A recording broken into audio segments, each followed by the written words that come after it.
So, Midckey 17, more like Midckey 17. Am I right or am I right? I don't think that there's anything worse than going in to see a movie that you think you're just going to love, and then coming out of it and just being like, meh. It was okay. When you go and see a movie and it's really bad, you can like laugh in the theater and have kind of a good time and talk about how bad it was. But when you go and see a movie that's mid, a lot of times you're just left with like, meh. I was really disappointed by the fact that I came out of the theater for Midckey 17 feeling like, meh. I can't in any way call this a bad movie. The direction was good, the editing was tight, the performances were for the most part incredible. The production design was lovely. There was a lot going for this movie, and that's why I was so confused when it ended and I got out of the theater and I was just like, huh?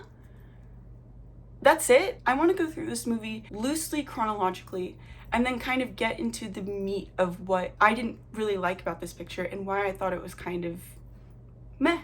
Not only do I love science fiction, I'm a really big fan specifically of something called social science fiction. So the science fiction author Isaac Asimov postulated that there are three main types of science fiction. There's the gadget story, which is where the focus is on how something works. An example of this would be kind of classic science fiction like Jules Verne, where the role of the science fiction story was not only to be fictitious and to be imaginative, but also on a literal level to communicate scientific information to audiences that would not otherwise be scientifically literate. 20,000 Leagues Under the Sea has just tons of information about like fish species and stuff like that. The second type is adventure, which is where the gadget or the technology is kind of used as like a tool. The classic way to conceptualize these is by using the example of the car. In gadget-based science fiction, using the car example, the whole plot is about like the building of the car. You have pages that explain how the engines work. In the adventure science fiction plot, the car is used as the getaway vehicle in like a robbery or something. It's about like the use of that technology in inventive ways. And then the third type, and my favorite type, is social science fiction. This is when you're focusing on the social ramifications of the technology. In the car example, this is writing a dystopian sci-fi about being stuck in traffic trying to get to your job in the morning. Typically, science fiction is within that realm of the gadget story or the adventure story where characters are kind of more tropey, it's just more like speculative, whereas social science fiction is when you really begin to get like nuanced characters. The gold standard is Do Androids Dream of Electric Sheep by Philip K. Dick. I bring all of this up to kind of make it clear what my expectations were going into this movie. I didn't just expect a science fiction movie, I expected a social science fiction movie. As I've said, I love science fiction, and to me science fiction is at its best when it is using fantastical technology to help us understand our relationship as humans to the kind of postmodern technological world that we live in. As somebody who was born in 1999 and has spent most of my life in the 21st century, I relate a lot more to something like I, Robot or Do Androids Dream of Electric Sheep than I do to something like Jane Eyre. That was a bad example because I actually relate to Jane Eyre a lot. Then I relate to something like Pride and Prejudice. That world is just very divorced from what we have now. We currently have this world of technology, so fiction that deals with that and deals with humans' relationship to these new technologies is science fiction. It's the point of science fiction. That's why I love it. That's oops. The light on my glasses is making me crazy. I'm gonna take off my glasses for now. They might be on and off. The opening and framing of the movie was really good. The backstory kind of flashback narration sequence, you know, the record scratch. Oh hey, it's me. I bet you're wondering how I ended up in this situation. That sequence was really good. The lady who's like, you need to shoot yourself to prove your understanding of the program. She was great. She was awesome. I wish that we got to see more of her in the movie. I like that he's obsessed with her shampoo. It's little details like that that really bring a film to the next level. Just something really small that I liked. I liked in the flashbacks how it was like 4 1/3 years ago. That was really cute and really charming. I just liked that. It was cute and quirky. We get so much about the kind of dystopian Earth in this one sequence that really excited me. All of the people trying to sign up to get off of Earth, that was a really compelling visual. Like, those cuts were really strong. The trash storm was great. I loved the PA announcement that was like, you can get branded respirators and masks for 5% off if you pay with Mark Ruffalo pay. The death montage that we have in this sequence is really great. The way that the scientists have zero regard for him or his life or well-being. They don't care if he's in pain. They don't even disclose their experiments to him. Their morbid fascination when his hand is just brutally cut off. Like, none of them empathize with him as a human being who's experiencing pain on a fundamental level. They see him as their lab rat. There's also the symbolism of his dismembered hand floating past like the wealthy compartment. I'd have to rewatch to see if that's Mark Ruffalo in that scene. I don't think it is, but maybe it could be. So at this point, with this opening sequence of the deaths, the way that the scientists are treating him, here's kind of how I thought that the movie was gonna go. I know a lot about science fiction. I really like space, okay? I'm a space fan. In real life, in real space exploration, the question of colonizing new planets has a couple pretty big roadblocks. These are smaller barriers than stuff like terraforming and water. The two kind of roadblocks here are prolonged existence in a zero-G environment and there being no infrastructure on the planet. We don't have artificial gravity, and being in zero-G is extremely harmful to the human body. One of the biggest roadblocks in like sending a manned mission to Mars, for example, is in the time that it would take for the astronauts to get to Mars, their physical condition would have degraded to a point that they would really not be able to do like preliminary setup of a Mars colony. They wouldn't be able to erect any structure, any camp. They might not even be able to care for themselves or feed themselves. This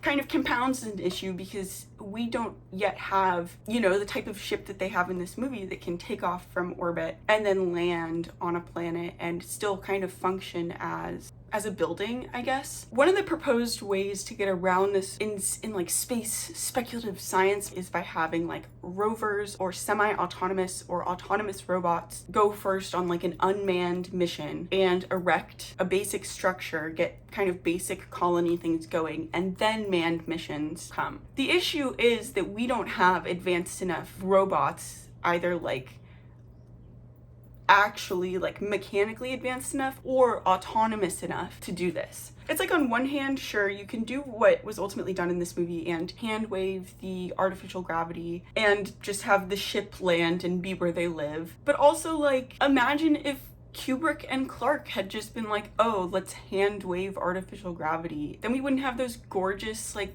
you know, circular shots from 2001. It's the way that they imagined the solutions to these problems that make that movie so beloved and endearing. Audiences are sci-fi literate enough to have their disbelief suspended and require a little actual science to ground the narrative. But in this movie, all of the time that was freed up by the softening of the science fiction that I thought was going to be spent on like commentary of the Expendables program or emotional beats with Midckey and Nasha was really just spent on very heavy-handed political commentary. Maybe I should say political parody instead of commentary. One of the reasons that I love genre movies and I love science fiction and speculative fiction in general is that you're able to communicate so much about your world just through the use or the inclusion of very small details.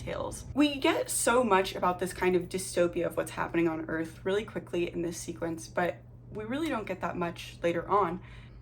Honestly, I was a little taken back by the Midckey voice, by the accent that he was doing. I wasn't prepared for it. I guess I didn't hear it in the trailers. I didn't know he was going to be talking like that. This movie was kind of a project for the director to do whatever he wanted and for Robert Pattinson to show off his range and act however he wanted. So it's fine in that regard. I just really wasn't expecting it. I don't know if the accent got better or I got used to it as the film went on, but it only really bothered me in like the first 20-30 minutes. And again, it only bothered me because I'm completely anal about accents in movies because I have a really hard time understanding modern dialogue mixing. I will say that I could actually understand all of of the dialogue in this movie, so that's probably why the accent didn't bother me. The performances by Naomi Ackie and Robert Pattinson are incredible. They are so good. They completely sell it every time they're on screen. I really buy into their performances a lot more than I buy into a lot of the rest of the movie. Ruffalo, on the other hand, he kind of gets caught up in the Trumpiness of it all. I would love to be able to grade Steven Yeun's performance, but he's on screen for only like 5 minutes, so I really can't do that. Based on his presence in the opening sequence, I thought that Steven Yeun's character would have a much bigger role in the movie.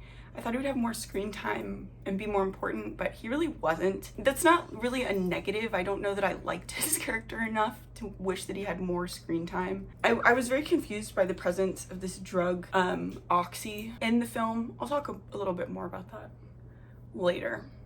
Put a pin in that. I really liked Nasha's reaction, almost like this fake out of Mickey 17 is freaking out, thinking like, oh my god, I gotta get to Nasha and make sure that Mickey 18 isn't abusing her. I liked the fake out that when he gets there, Mickey 18 has already told Nasha everything and she's totally down. I actually really liked that we were just simply given the exposition that Mickey loves Nasha and Nasha loves Mickey, and that's it. I thought that was very sweet and very simple, and also frees up time in the narrative to deal with actual expendable stuff, to deal with the actual Mickey 18 problem. So speaking of Mickey 18, I liked how early the Mickey 18 problem happened. I like that the opening sequence where we first meet Mickey 17 ends up becoming kind of this key moment in his life where he's saved by the creepers. That was nice. It was a nice fake out. The editing definitely implies that Mickey 17 dies in that scene because we get the death montage right afterwards. So with Mickey 18, the difference in his personality was very unexpected to me. It was on a literal level an obvious excuse for Robert Pattinson to flex his acting chops,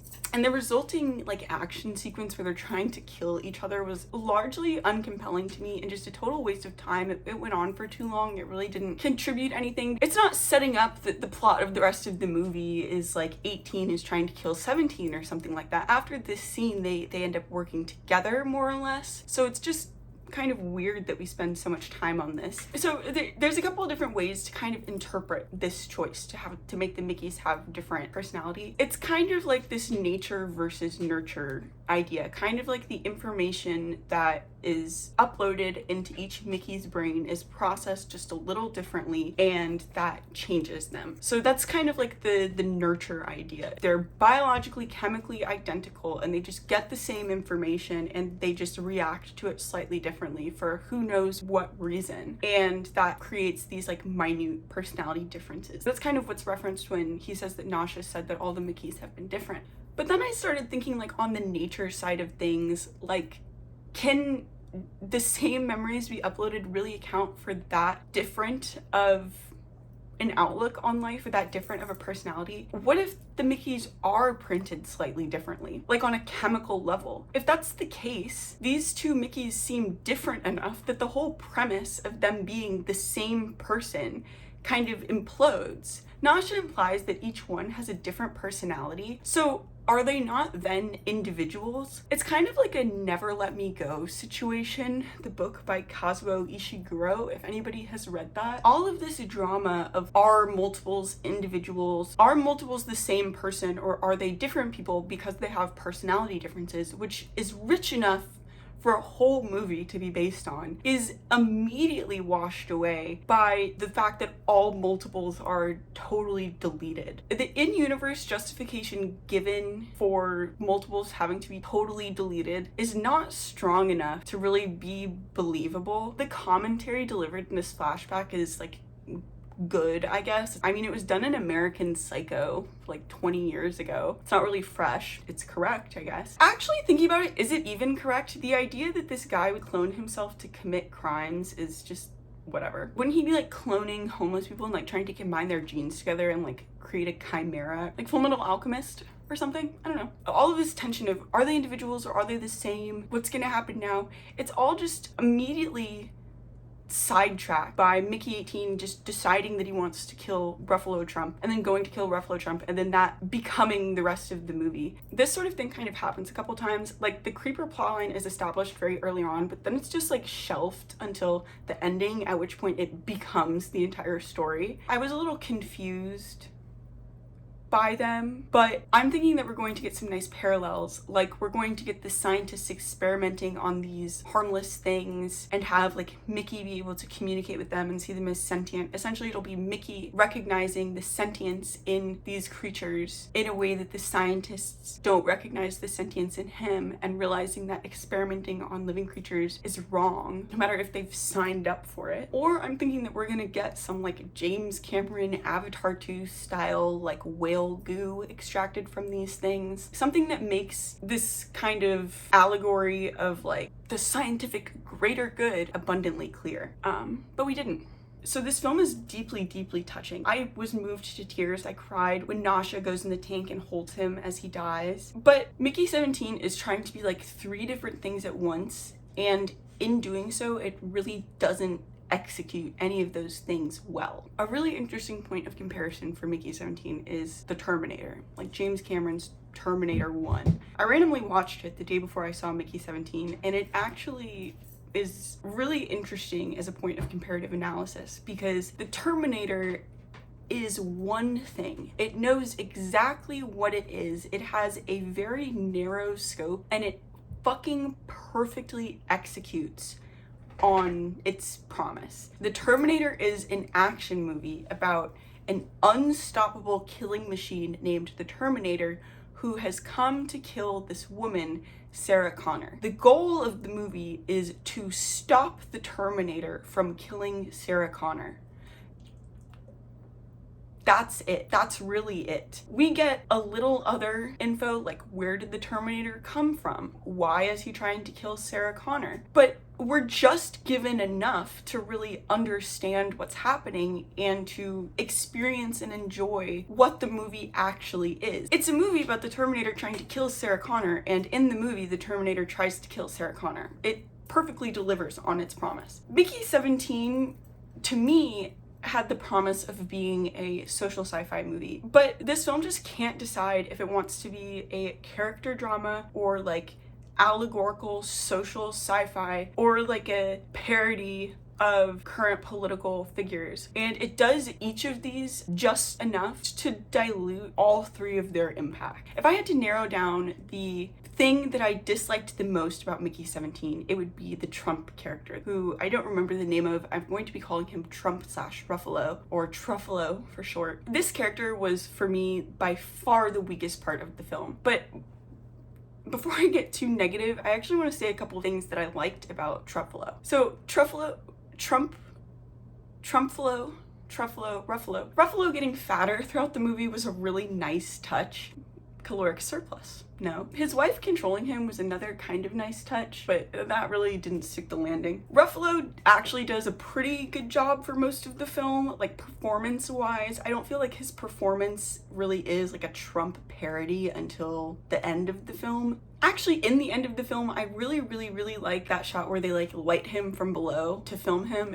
That's kind of like a meta Triumph of the Will, like Hitler reference. I really liked that he filmed everything and was controlling the media and all of this stuff. And I also liked that his Goebbels had a lip piercing. I don't know why, but I thought it was funny. The church company commentary was at first good. It got beaten to death at the end of the movie. I really liked the fake meat that he gave Midckey. The whole dinner sequence of him almost shooting Midckey and Midckey like throwing up on the floor, that was so good and so tense, because the audience obviously knows that this is Midckey 17 and he will not get reprinted if he dies. So the stakes are real in a way that become very comedic, because everybody else is just like, why? He'll get reprinted. Before I get into the really bad stuff, I also want to say I could not stop looking at Mark Ruffalo's lip fillers every single time that he was on screen. The lip filler epidemic is ruining movies. It's ruining movies.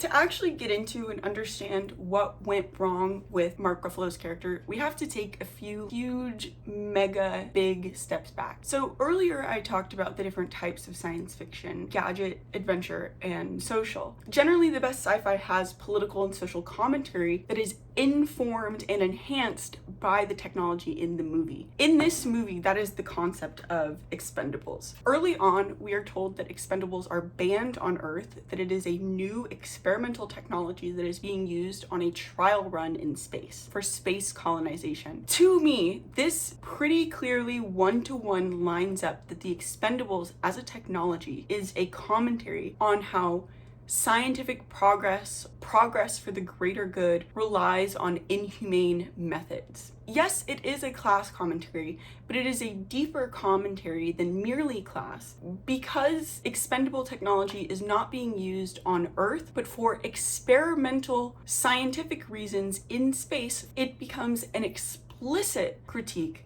of the scientific institution and its methods. However, the villain of this film is not a scientist. It's someone who doesn't even understand the scientific method. This film very neatly illustrates something that I'm going to call top-down science fiction. In top-down science fiction, you're starting with a theme, and you know that you want to make a movie about how people in power see lower-class people as expendable, and you're kind of working down from that. In bottom-up science fiction, on the other hand, you're starting with the technology, and you're thinking about how would that affect the people living in this society. What would the creation of expendable technology do to humanity on a fundamental level? Like I said before, the gold standard of social science fiction is Do Androids Dream of Electric Sheep, the book, not the movie, because in the book, replicants have been invented. So humanity has had this crisis of how do we distinguish real humans from replicants? The way that this society has thought to do so is by this invention of a religion that is based around the central tenet of empathy, because machines cannot feel empathy. In Midckey 17, we don't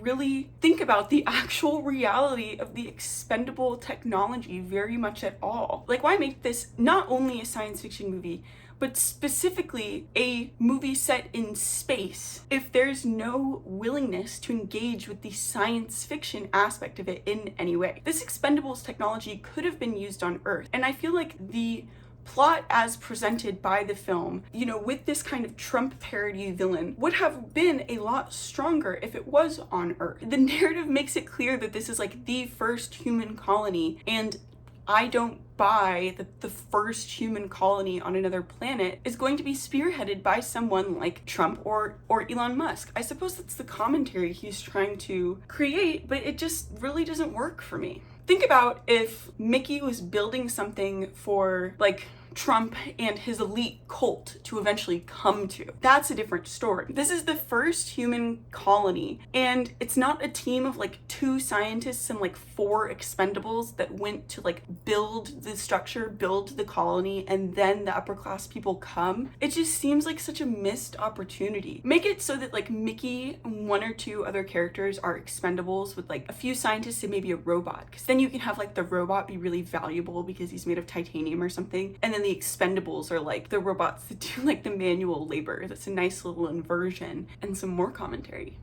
All of this space completely glazed over in the narrative by not telling us more about the dystopia on Earth, not telling us more about the technology or anything like that. None of that space is then used to create like a really emotional, character-driven movie where it's like, oh, the science doesn't matter. Because like, what do Nasha and Midckey talk about other than sex? How does the process of death and rebirth affect Midckey emotionally and spiritually? What does he think of religion? Because he's died. How much up until the moment of death does he actually remember? Midckey being like the only expendable in the universe is very strange to me, because expendables is stated as this like technology, this like status of being. Are there other expendables, or is Midckey the only one? If there are more than one expendable, is there like a forum or a union or a group chat? Imagine a plot where there are like 2 or 3 expendables, and then like Midckey 18 is a double and he like unionizes them or something like that. The replication process for being the whole premise of the story actually has very little bearing on the narrative itself. It's really more of like a comic relief tool, or like a very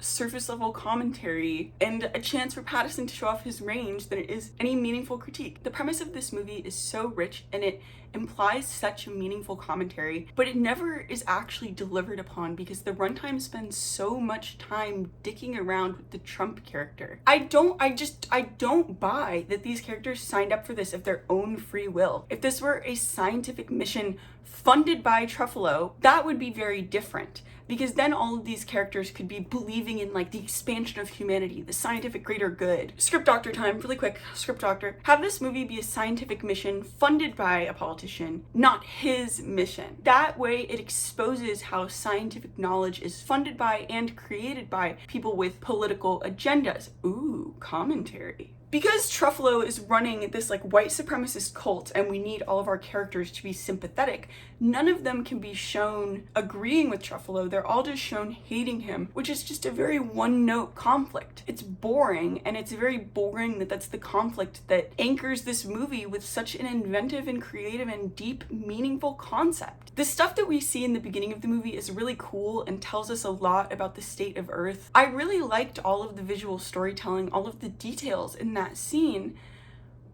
but that's all we get. This movie can't decide if it wants to be like a social commentary or like a story of individual characters. Mickey signs up to be an expendable because he lost all his money because Timo got involved with a loan shark. Okay, then don't be friends with Timo. That's not really like commentary on like the state of the world. It's commentary on having a shitty friend. I don't need to be spoon-fed exposition. That's not my point here. But it's that we don't get any exposition. So much of the movie is just spent on the Trump parody. Like, what do we know about Nasha? What was her life on Earth? Why did she sign up? Why did she, a black woman, sign up to be a police officer for Truffalo? What's up with that? What's up with that? What do we know about Kai? Does she buy in to the ideology or does she not? Is she gay or is she not? That doesn't matter. That whole sequence was kind of ridiculous. My misogyny meter was beeping a little bit. This movie was towing the freaking line of tolerable misogyny in movies. Aki tried her best to counterbalance it, but there was relentless slinging of the B word, bitch. And the weird bisexual character Kai did impair my enjoyment. We get these strong emotional beats like the ones with Kai, but then it's never revisited and Kai doesn't get any more talking because Nasha and Kai flip each other off because they're fighting over Midckey. And it's just like, why are these characters here? What do they want? What is their goal in life? Why did they choose to come here? Why did they leave Earth? What do we know about Timo? He's a shitty friend, but it's not like, oh, he was down on his times and stuff. We're never shown the dystopia of Earth. We're never shown like why all of these characters would come to space and choose this incredibly shitty deal, which makes it just uncompelling. This movie wants you to be emotionally invested in these characters and to understand their complex relationships with each other in this sci-fi setting, but it never gives you anything other than extremely surface level characterizations to work with. Like, we get that line from Kai where she's like, am I just a uterus to you? And it's like, okay girl, do you buy into the politics or not? Why are you here? Why are you in space right now? I would like to know. Can you tell me, please? A microcosm of this is the oxy drug, which I said I would get back to, and now I am. Why is the oxy drug bad? Why is it prohibited? How the fuck do they get it there? Say that it's like diluted oxygen meant for the air recycling unit of like ships. So then by consuming the drug, the lower class people that are just trying to numb their everyday existence are directly harming other lower class people, maybe themselves, by depriving everybody of oxygen. They would be harmed the most in the case of like an oxygen leak or oxygen shortage, but they don't care because it gets them high. Questioning this drug and stuff like that, it wouldn't matter if this was like just like a one-to-one parody movie, say like Starship Troopers, especially since the drug is very clearly just a parody of Oxycontin. I feel like Mickey 17 wants us to take it seriously. It wants us to read into things and to find the commentary and the deeper meaning, but there's just deceptively little there. The ideas grappled with in Mickey 17 would have been significantly stronger if the narrative had been ballsy enough to engage with Expendables or any of its ideas in a scientific context. Imagine how much stronger the film could have been if there wasn't just one bad evil man responsible for Mickey's fate, but if his fate was instead for the purpose of scientific progress. By including a politicized parody scapegoat, all critique of scientific or institutional progress at the expense of living beings is not only defanged, but shot dead. It's shot into a bunch of tiny little CGI blobs, actually. Speaking of the creepers, I'm so ambivalent about the creepers, it's actually crazy. On one hand, I really liked their design. I really liked how non-humanoid they were. I liked their opening features. I liked how they kind of rolled around. I liked how they moved. I really liked the ending where they kind of made all those decoy mamas when he's talking to it with the translator, which I didn't like the translator, but I liked when he was talking to it and you see the eye and the hair and you understand that, oh, this is a mammal. Or it's closer to a mammal than it is to an insect. It's not a bug. It's like us. The cutting of the baby creeper's tail was very brutal and it made me flinch in a good way. The immediate blending and tasting of it was just too much. All of the sauce talk, it was just too much. Too much sauce. The sauce it's not a load-bearing metaphor, in my opinion. Spending so much of the runtime on sauce discussion and sauce-related visions suck when so much of the really interesting stuff is just completely glazed over. So in this same scene with the tail and the sauce, they hook the baby and they're torturing it. It was at this point that I turned to my boyfriend and I said, Nausicaa Valley of the Wind reference. I didn't even realize at that point that the whole ending of this movie is the ending from Nausicaa Valley of the Wind, almost beat for beat, except for the fact that the first 2/3 of this movie were not Nausicaa Valley of the Wind, so it doesn't really feel earned. It feels kind of disjointed. They're literally the bugs from Nausicaa, but mammals. They're literally the bugs from Nausicaa, but mammals. So in retrospect, when I'm thinking of them as the bugs from Nausicaa, but mammals, I don't like them as a part of this story. They just divert more time away from the expandable allegory to instead be about Trump, as how Trump as the evil colonizer is going to kill all of them with no mercy. He's just such a weak one-note villain. It's boring to watch. This is exactly what sci-fi writers were trying to get away from in like the 50s and 60s, these boring one-note characters. There's no chance of sympathizing with him. You just hate him. He's just gross and you hate him. Because again, it's like, well then why did all these scientists sign up to do this? Why did everybody sign up to come here? We know that Midckey as an individual had no money, but that doesn't tell us that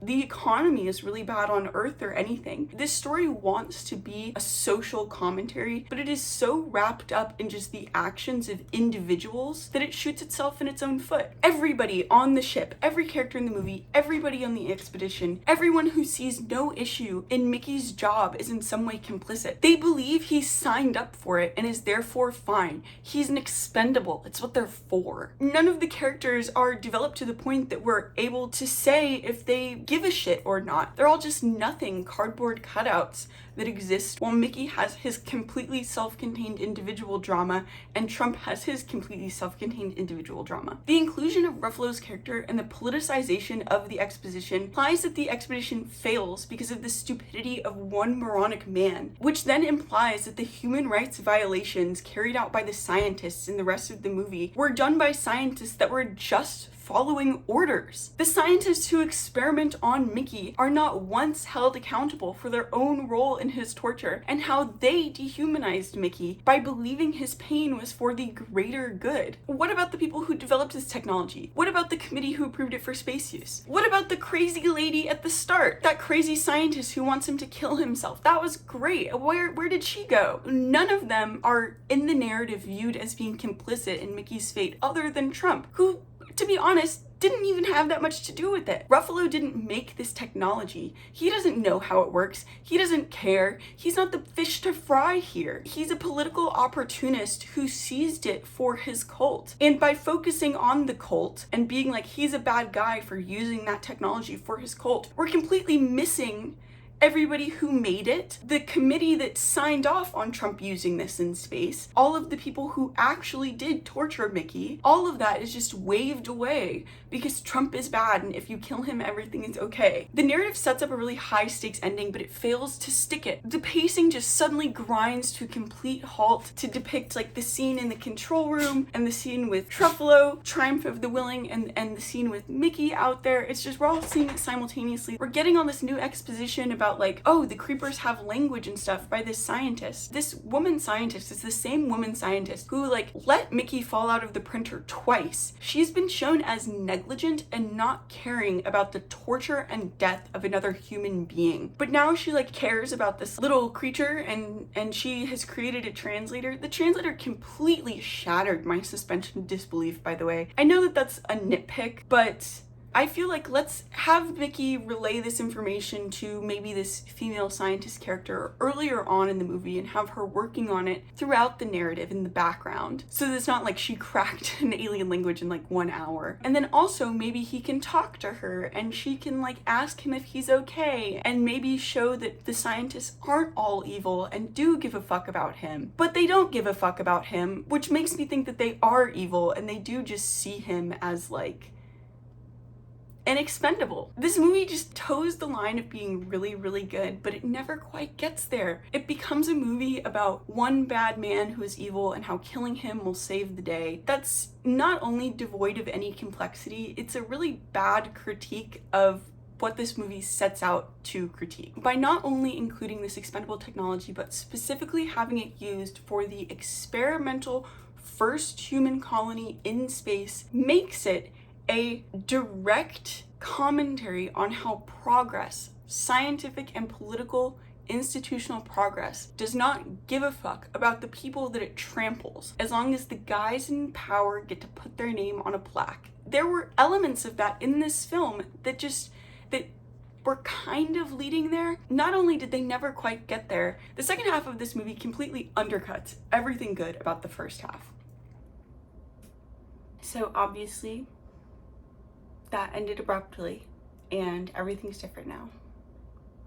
We're gonna have to move past that, I'm sorry. When you last saw me, I was getting stressed out because I had to go to the dentist, and I fumbled my way through kind of a conclusion, but I totally didn't wrap the video up in any satisfying way, so here I am to do so. As I was saying, the first half of the film sets up what should have been a complete and total home run. We got the death montage, the dystopian Earth, the expendable technology, the Midckey-Timo dynamic, and the Midckey-Nasha dynamic. But the second half of the movie is completely disjointed. It's completely separate. It doesn't resolve any of the questions asked or follow through on any of the plot lines or narrative threads raised in the first half. And it also makes you feel a little stupid for thinking that it might actually do that and not just be about something totally different. That's what happens when you choose Trump bad as the straw man, because I can't disagree with Trump bad, but I'm also a little bored just watching a movie that I thought would be about something exciting and cool that ended up being about Trump bad. I don't know, I'm not really attracted to movies that just uncritically reinforce my beliefs. Thank you, Sadie. I agree. Ultimately, Midckey 17 left me personally disappointed because I just felt like the sci-fi elements of the film weren't actually included for any relevant allegorical or deep thematic value, but they were just there for comic relief and to explain the gimmick of there being two different Midckeys with two different personalities. As soon as Midckey 18 comes into the story, it's like, enough of that, enough of the Expendables technology. The story just becomes about bugs and about Trump, neither of which I'm particularly excited to watch, to be honest with you. Honestly, this movie feels like the people who made it don't take science fiction seriously as a genre, which really sucks because then why make a science fiction movie? The first half of the movie makes it clear that the team behind this film is aware of science fiction's inherent value as a vehicle for social commentary, but the second half makes it abundantly clear that they're not really interested in going anywhere with that. It's extra disappointing because the concept of Expendables as both a technology and as a vehicle for social commentary is incredibly rich and cool and exciting, and it just is really weird and disappointing and just sucks that the film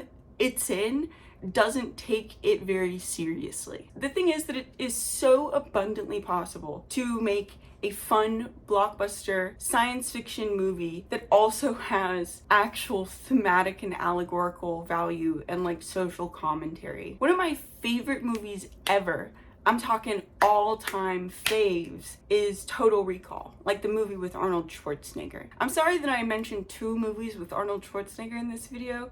I can't say that it won't happen again. I love that movie and I really, really recommend it if you haven't seen it. If you want a movie that is really fun, really action-oriented, has really great visuals, and also is very rich with social commentary and deeper philosophical questions and stuff. Total Recall is totally the way to go. It's a bit violent, I must warn you. It's actually originally based off of a Philip K. Dick short story. It's one that I haven't actually read. I definitely should, because Total Recall is one of my favorite movies. When I read it, hey, who knows? I might make a video comparing that to the movie or something. Maybe that would be fun. By the way, this is my first video ever. Like, my first time ever filming myself, my first time using an editing software, my first time using a light, using a tripod, my first time doing any of this. It's extremely nerve-wracking, but also very rewarding so far, and I'm very excited to get my thoughts out there into the world. If you made it this far in the video, thank you, very sincerely from the bottom of my heart. It means the world to me that somebody would agree with or value what I have to say. So if I said anything that resonated with you, please stay tuned. I've got more videos coming, more videos on the horizon. I've got 2 in the works, one about Furiosa and one about The Brutalist. But if you're interested in any of that, or in movies, science fiction, or art history, or feminism, neither of which I've talked about but are things that I am going to talk about a lot, please stay tuned and have a good day.